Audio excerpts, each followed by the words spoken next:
Hi everybody and welcome back to another episode of Winning with Sketchup's plugin of the day. In this episode we're going to take a look at the plugin Shape Bender.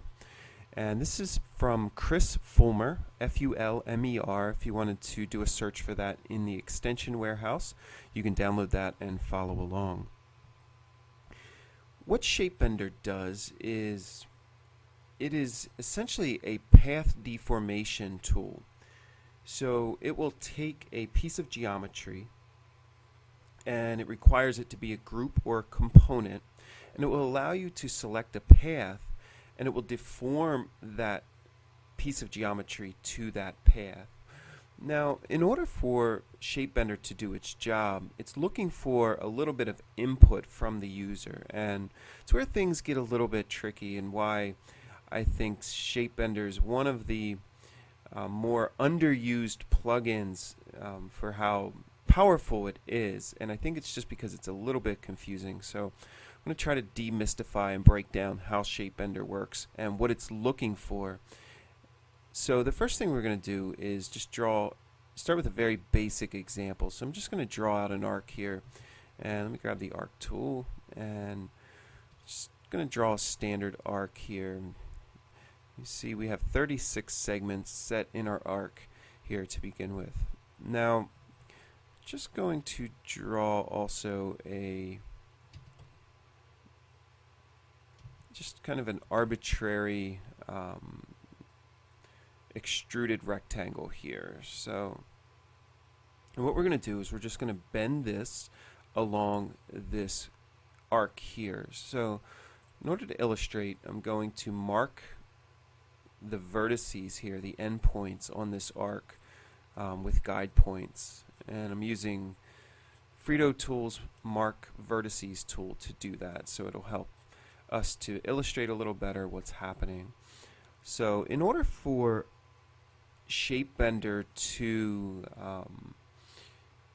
divide up this shape, it needs to divide it up so that it can bend it along this path. But one of the things that we need to do to begin with is we need to create an edge that is going to establish the relationship between this group or component or this piece of geometry and how it's going to sit along this particular path that we're deforming. So right now we're just going to draw an edge here that's the same length as the box. So I'm going to run Shape Bender. All we have selected is our group here, and Shape Bender's giving me some input down in the bottom left. It says please select a single line on the red axis, and that was important. We drew this here along the red axis, so I'm going to select that. Right away I get a start and an end text that pops up. Now I'm going to click on this arc that we drew down here, and we can see we get a start and an end down here as well, and that's important to pay attention to. So we want to make sure that depending on what we're going for, but most of the time we're going to have the start and the end be on the same corresponding side here from our shape that we're following and our geometry that we're trying to bend. So if we wanted to change this, we can use the up and down arrows. So if I hit the up arrow, I'm flipping this to the other side, and you can see now end and start have changed. If I hit the down arrow, we are changing the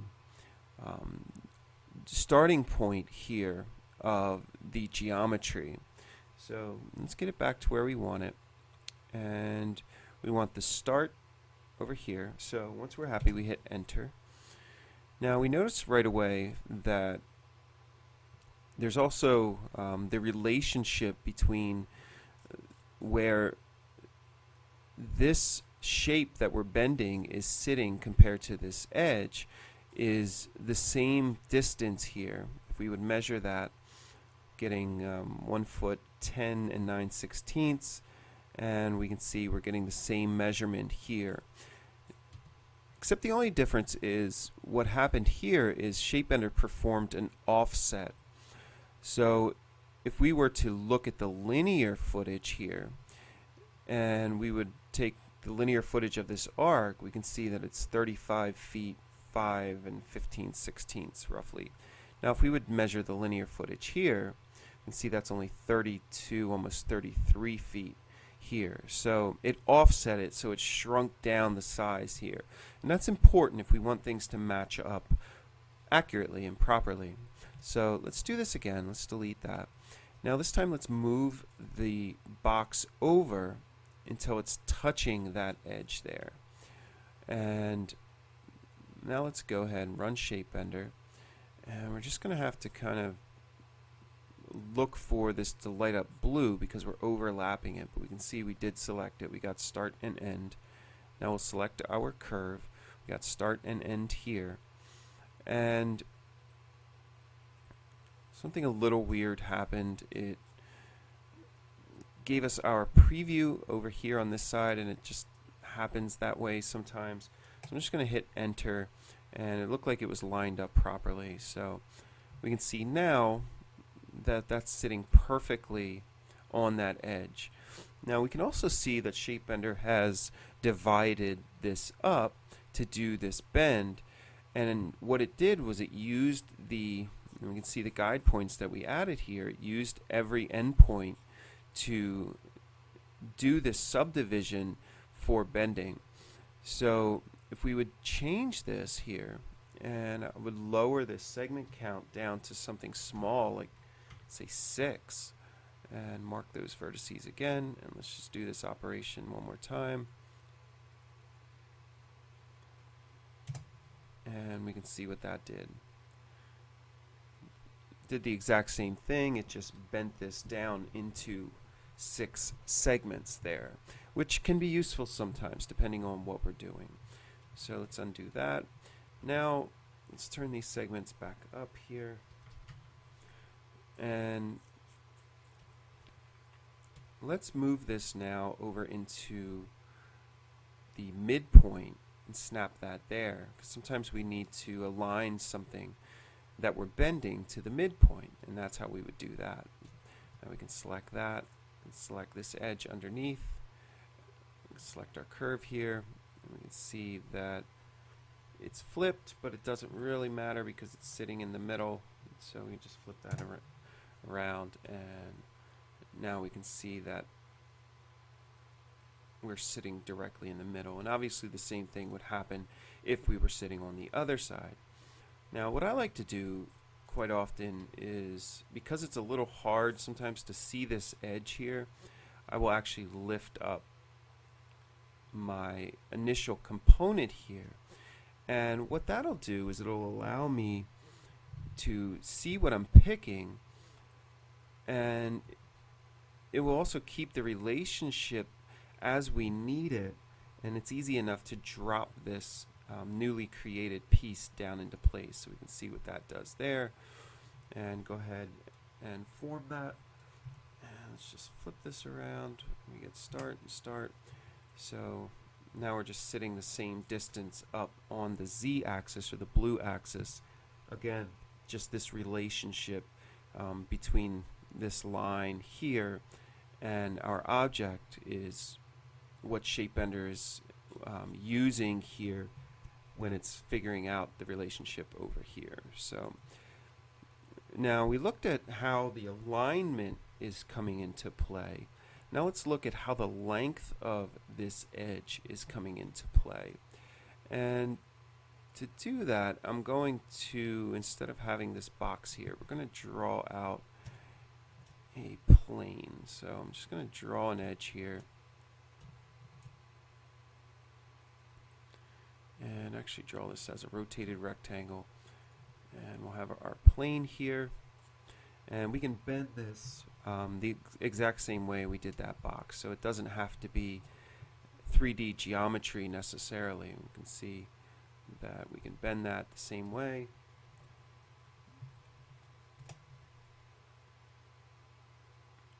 And the same thing happens. And we can actually even bend a single edge, which is interesting sometimes. So as long as that's in a group, we can select that, select run ShapeBender. Again, just select our edge and select our curve.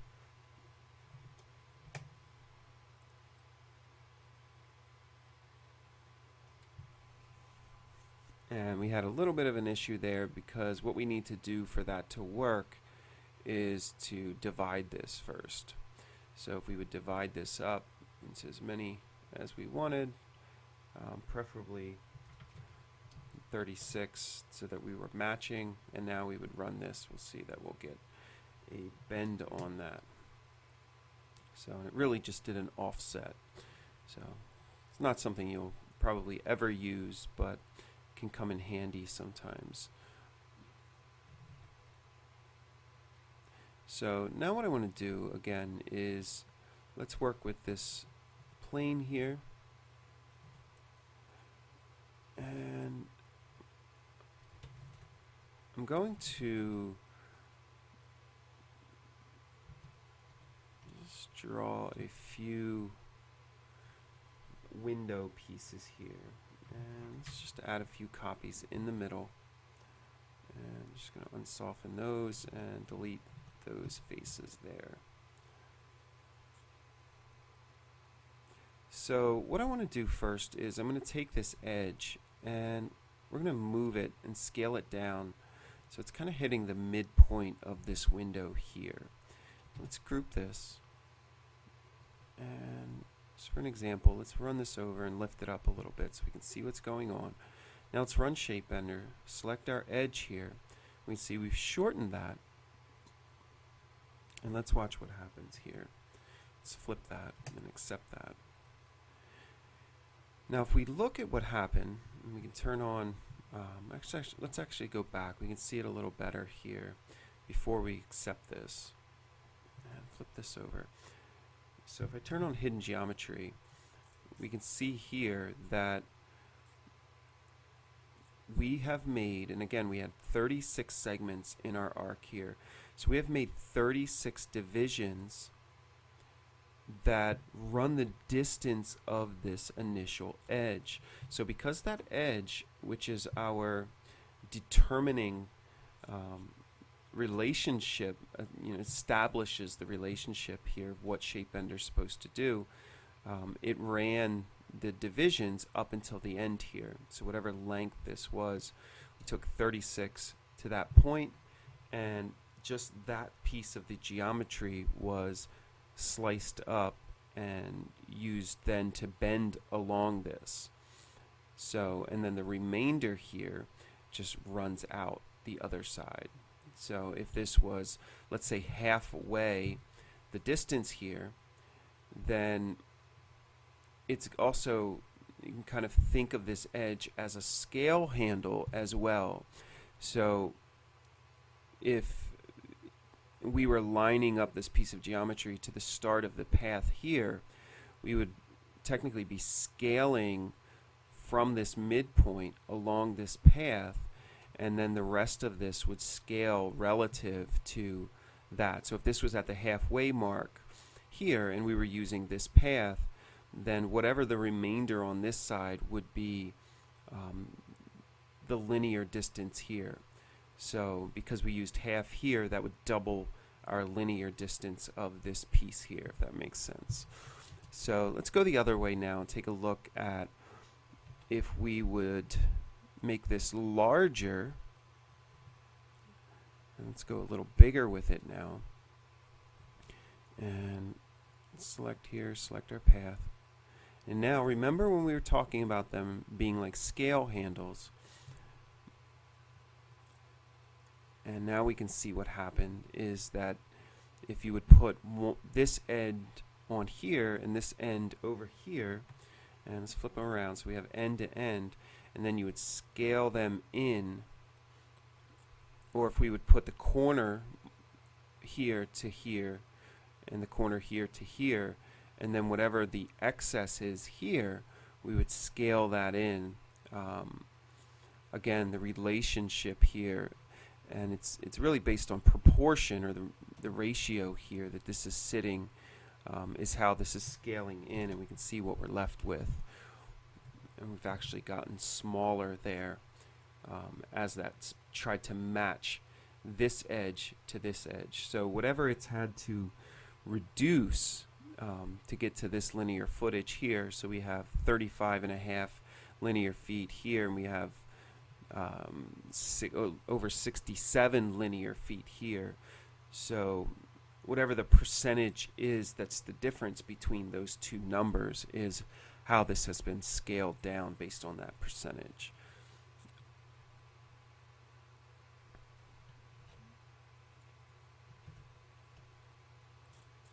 So now if we would say scale this down and have our edge here and run this,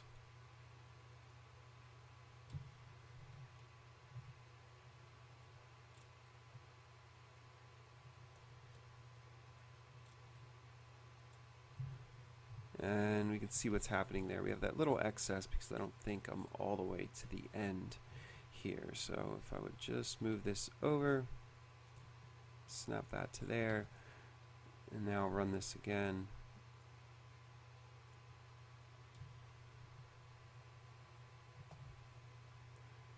And we can kind of see what happened there.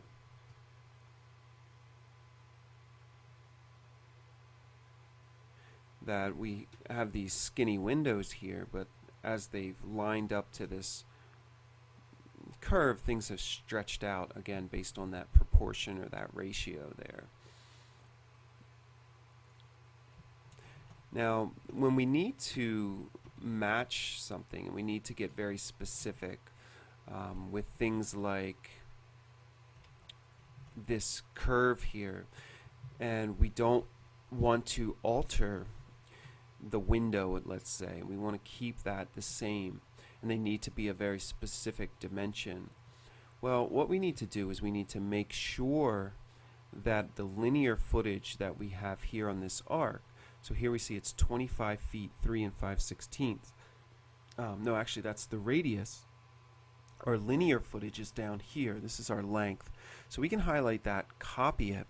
Now we can draw, make sure again on the red axis, an edge here, and we can select that edge and we can paste that measurement in there and hit enter. So now we have an edge here that's the exact same linear footage as this curve. So there we have 35, 5 15/16, 35, 5 15/16. And now we just want to make sure that whatever piece of geometry we're working with is the exact same size. And we'll delete this here. And let's just move, let's say our window had to be skinny like this. And I'm just going to make some copies here and see what 10 more looks like. And not bad. Let's just slide these over here.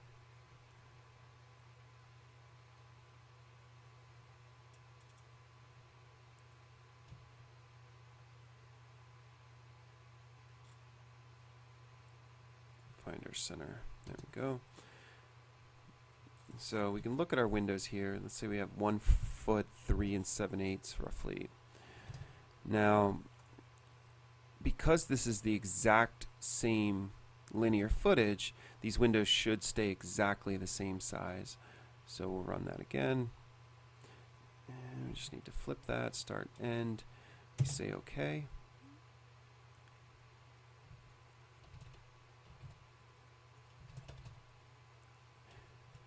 And now we can see we have here, again, it was 1 foot 3 7/8, and it's going to be a little different because of the bend there, but nope, it's actually exactly the same. So 1 foot 3 7/8. So we were able to keep the dimensions exactly as they need to be. So let's just look at a couple other examples here. I'm just going to draw out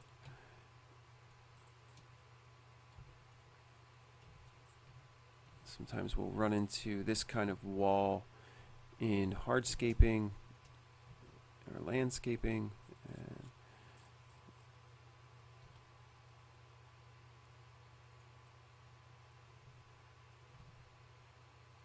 And just make some copies here.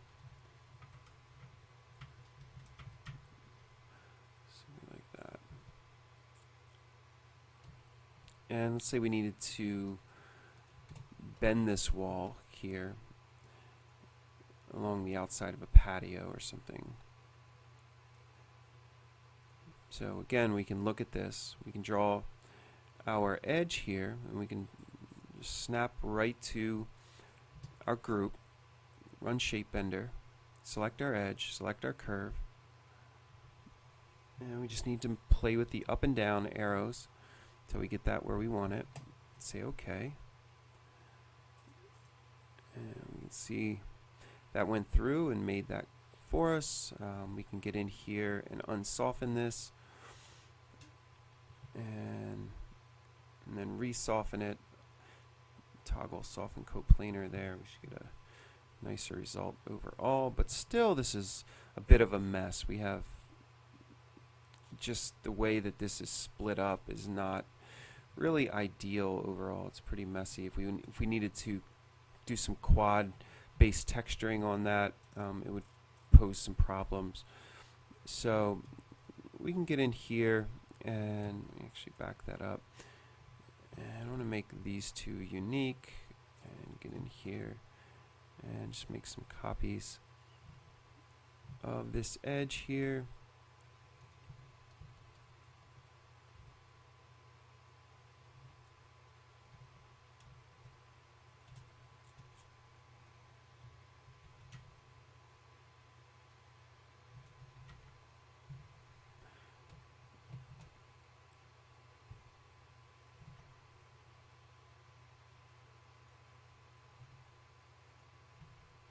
And now what we've done is we've divided this up here. So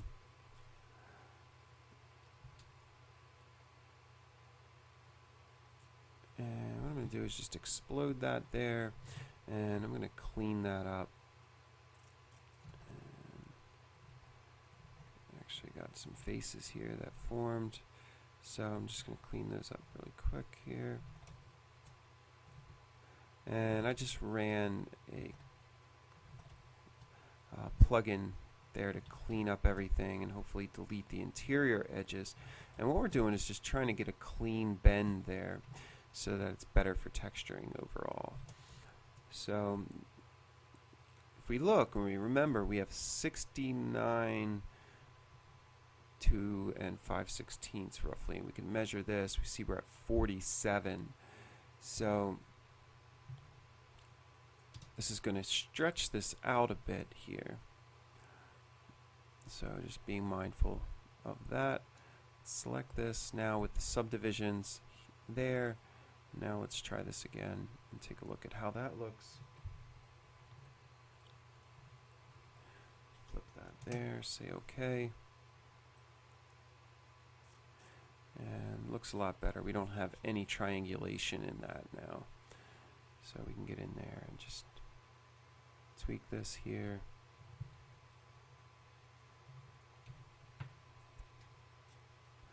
And we're left with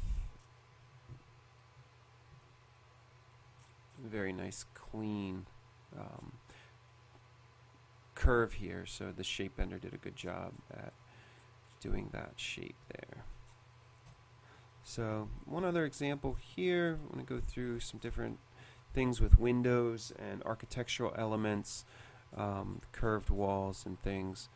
And also before I move on here, just wanted to show that we can also, and let me just move this over here.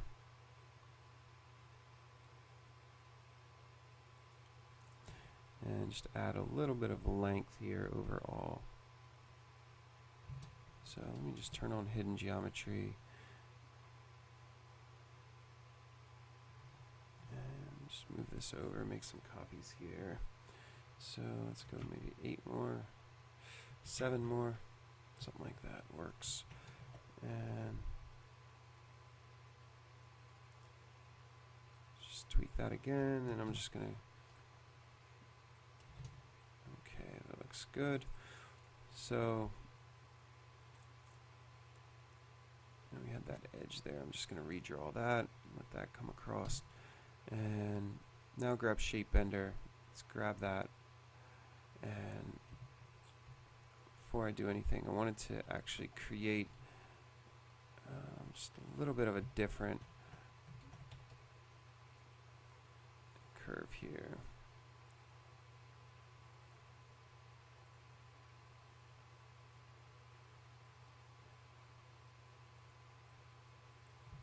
So something along those lines. Now let's grab Shape Bender. Grab there and grab here.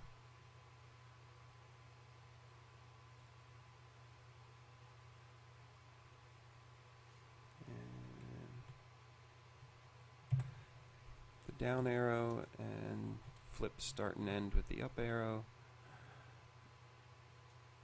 And say OK to that. So we can see that that's also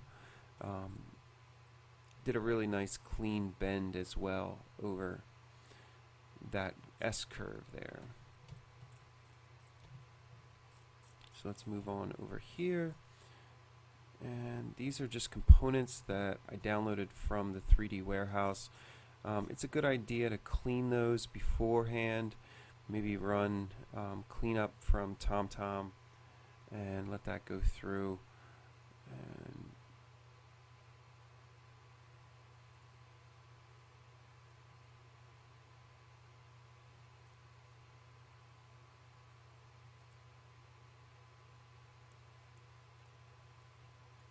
we could do that on this one here as well. It's always a good idea when you're downloading something from the warehouse, just make sure it's clean. But I'm just going to draw a quick arc there and come out, draw a line.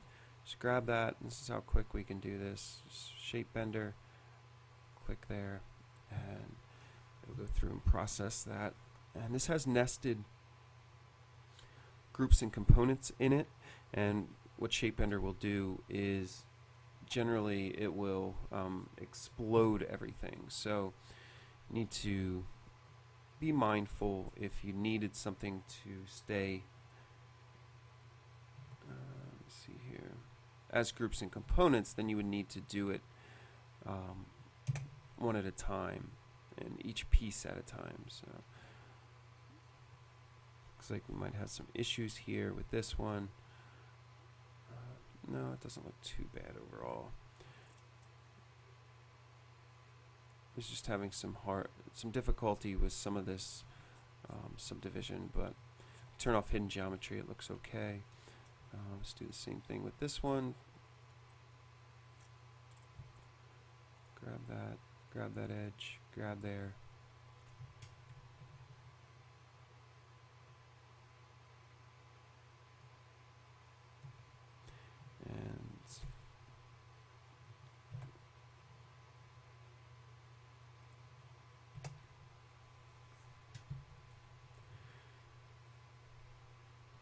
So we can see that it even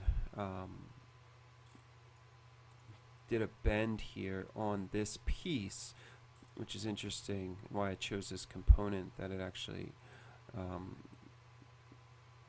created a bend on this part here that's open, so that it still looks like it would fit in if you closed that section there. So the last thing I want to talk about here is just a large, let's say a curved wall. If you're making a large glass wall or something, balustrade wall. And what we're going to do is I'm just going to draw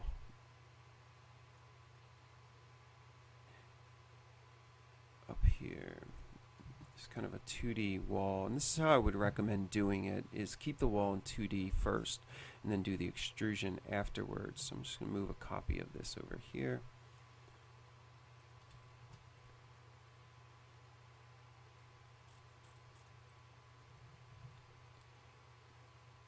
And we can cut this out.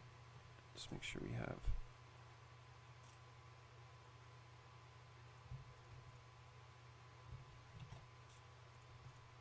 a hole here in our wall.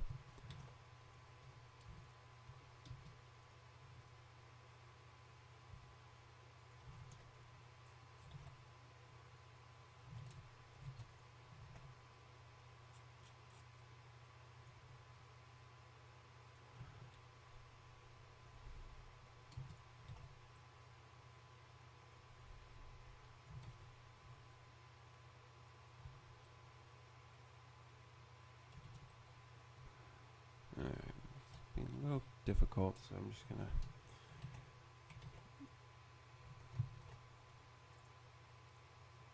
try to cut this here. There we go. Alright, so let's drop this back down.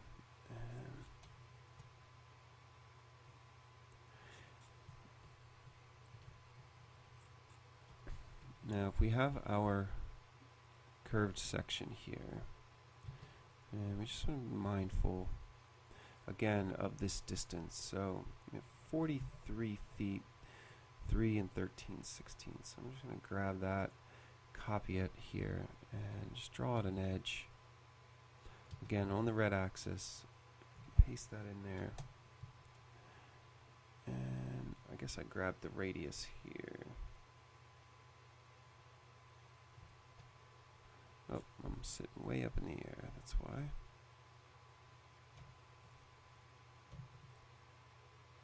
Bring that down. And let's match that over here. Like that.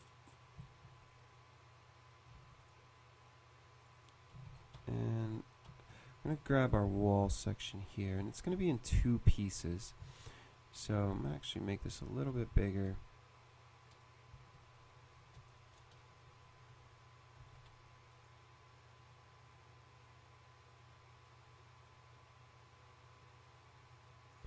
So that it matches up here, and scale it just a little bit.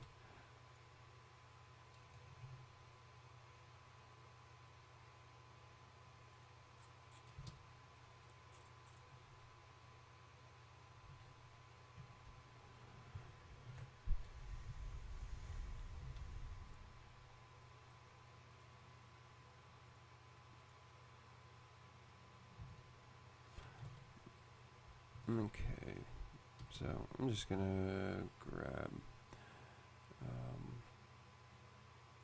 Frito scale to target here. And I can just do that. Okay, so first thing I'm gonna do is draw our edge here, grab our wall. Okay, so that looks good. Happy with that for the wall, that's nice and clean. And now what we need to do is just put this window in there. And we can do that really easily. We're just going to get inside the group, and we're going to grab this bottom edge here. I'm going to use Path Select here, which comes with Curvy Loft, or not Curvy Loft, comes with Sketch UV. So I'm going to grab that bottom edge there. I'm going to copy it, Control C. I'm going to close the group. I'm on the outside of the group, and I'm going to paste in place. So now that's the curve that we're going to set the window on. And all I have to do now is just draw an edge here from that corner to that corner. Grab our window, run Shape Bender, grab our edge. We can see if we turn on X-ray mode that we grabbed it because we're getting that start and end. Now we just need to click over here and hit the down arrow. Start and end are where they need to be, and for whatever reason it does that sometimes. And there's 2 overlapping places, but all we have to do is drop it down into place, turn off hidden geometry here, and take a look at that. And came out really nice overall. We could clean that up here. Now if we wanted to add some thickness to this wall, we can just grab the wall itself and use joint push pull. And Frito, pull that out and give it the thickness that we need.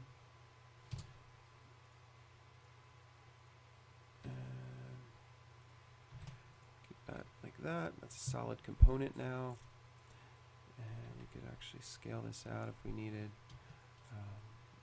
No, we couldn't because it'll throw that off here, but pull that out there. If we needed that to be thicker, what we would want to do is go back to our original here and scale it from here.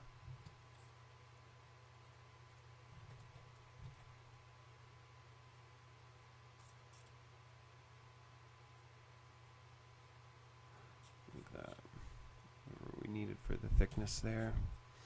And just get in and do shape bender again. And once you get the hang of it, it's fast enough here. You can just do it pretty quickly here. So I think we lost our edge here. Let me just grab it again.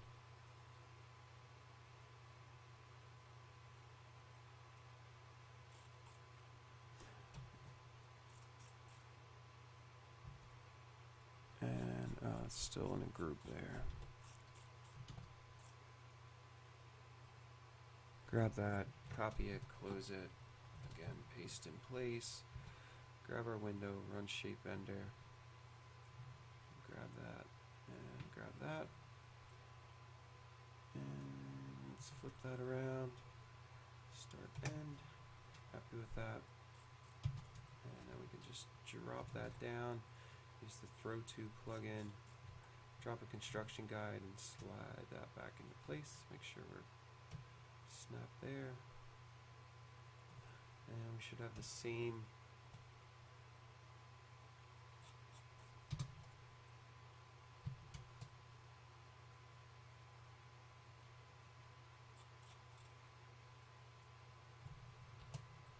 see there, left with a very nice curved wall.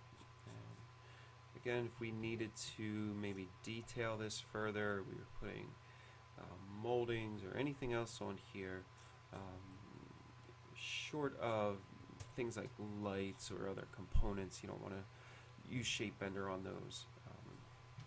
It would mess up the integrity here, but anything that needs to fit into this wall, you can draw that here on the straight wall, do all your divisions, your tape measure, works a lot easier here on a straight surface, and then just go ahead and bend it afterwards.